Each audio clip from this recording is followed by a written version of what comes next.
परमाराध्य परम पूजनीय सदगुरुदेव, पूजनीय संतजन, सम्मानीय सज्जनों, भक्तिमय माता एवं बहनों, सदगुरु कबीर साहब का मूल ग्रंथ बीजक है, जिसका प्रथम प्रकरण रामायणी है।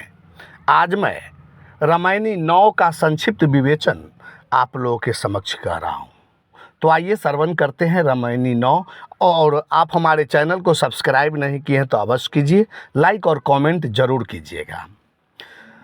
बांधे अष्ट कष्ट 9 सूता, जम बांधे अजनी के पूता, जम के वाहन बांधे जानी, बांधे सृष्टि कहाँ लय गौनी, बांधे उदेव 33 करोड़ी, समरत लोह बंद गौतोरी, राजा समरे तुरिया चढ़ी, पंथी समरे नाम ले बड़ी, अर्थ बिहुना समरे नारी, प्रजा समरे पहुमी झाड़ी। सदगुरु कबीर साहब कह रहे हैं कि अष्ट सिद्धि, 9 निधि तथा 5 कलेशों के शोध में प्रभु भक्तों ने यमराज तुल्य मन और माया के पुत्र, दूत तुल्य समस्त गुण दोषों को बांध लिया। इन सिद्धियों की आसक्ति से परे हो जाए।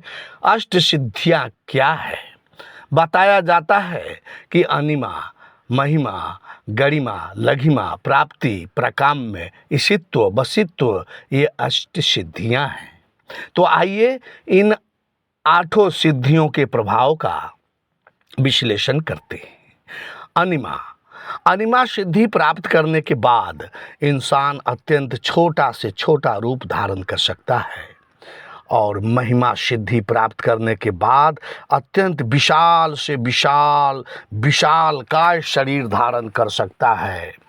और गरिमा सिद्धि, इस सिद्धि से शरीर का आकार सीमित रहता है, परंतु शरीर का भार जितना चाहे बढ़ा सकता है, किसी के हिलाने से हिल नहीं सकता।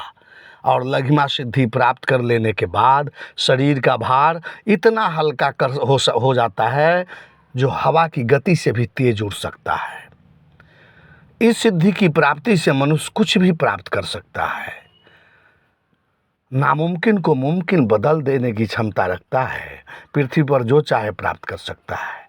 पराक्रम सिद्धि के द्वारा किसी के भी मन की बात को जान सकता है।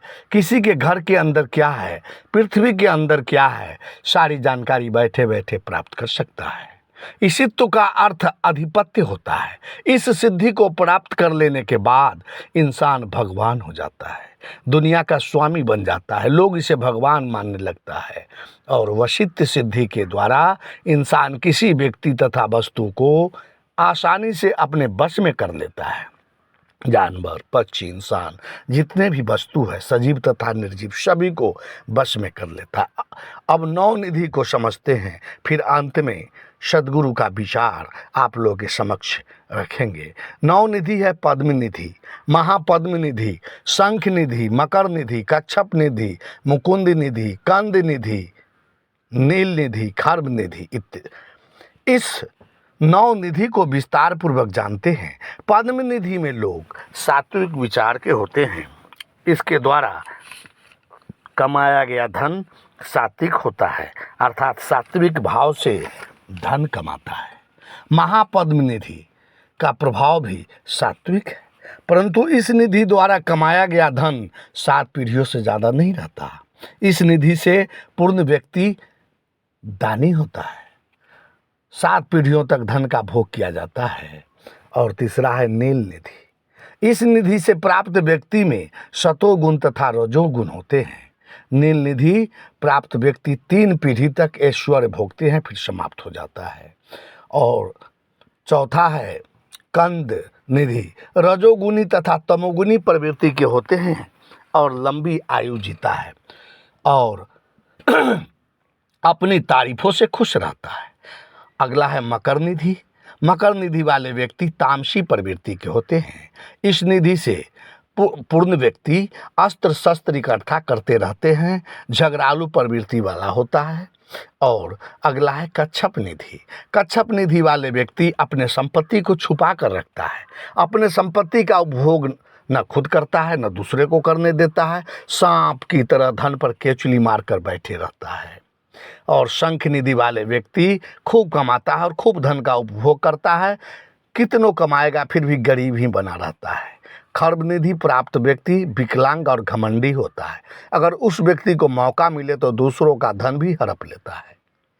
और मुकुंद निधि प्राप्त व्यक्ति रजोगुण संपन्न होता है, हमेशा दूसरों पर आधिपत्य जमाने की कोशिश करता है तथा उसका प्रभाव 3 पीढ़ियों तक रहता है।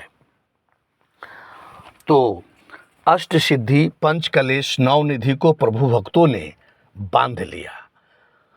उन्होंने यमराज तुल मन माया के पुत्र, दूत तुल समस्त गुण दोषों को भी बांध लिया।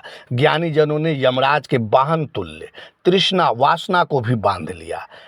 कहाँ तक गणना करूं, वो सृष्टि की मोह आसक्ति को बांध कर उसे परे हो गए और 33 करोड़ देवताओं के अटकाव को भी त्याग दिए। सत्य के स्मरण चिंतन से वे लौह बंधन तुल्य अज्ञान के दृढ़ बंधन को तोड़कर मुक्त हो जाते हैं। आगे सदगुरु कबीर साहब कहते कि राजा समरे तुरिया चढ़ी, पंथी समरे नाम ले बढ़ी, अर्थ बिहुना समरे नारी, प्रजा समरे भूमि झारी। अनासक्त स्वतंत्र ज्ञानी आत्म स्थिति पर आरूढ़ होकर अपने जीवन को सुधार लेते हैं। अध्यात्म मार्ग के पथिक प्रभु नाम का अवलंब लेकर अध्यात्म में अग्रसर होते हैं और सुधर जाते हैं। निष्काम होकर भक्त और पृथ्वी के सभी प्रजाजन सुधर समर जाते हैं। और अंत में सदगुरु कबीर साहब साखी के माध्यम से कहते हैं कि बंदी मनावे ते फल पावे, बंदी दिया सो दे, कहे कबीर सो उबरे, जे निशुबासुर नाम ही ले। भवबंधन युक्त जीव जो चाहता है उसी चाहनानुसार कर्मानुसार उसे सुख दुख इत्यादि के फल मिलते हैं, क्योंकि बंदी जो देता है वही उसे दिया जाता है। सदगुरु कबीर साहब कहते हैं, कहे कबीर सो उबरे जो निशुबासुर नाम है, जो संपूर्ण चाहनाओं को त्याग कर रात दिन भजन चिंतन करता है और वह संसार सागर से मुक्त हो जाता है साहब बन के।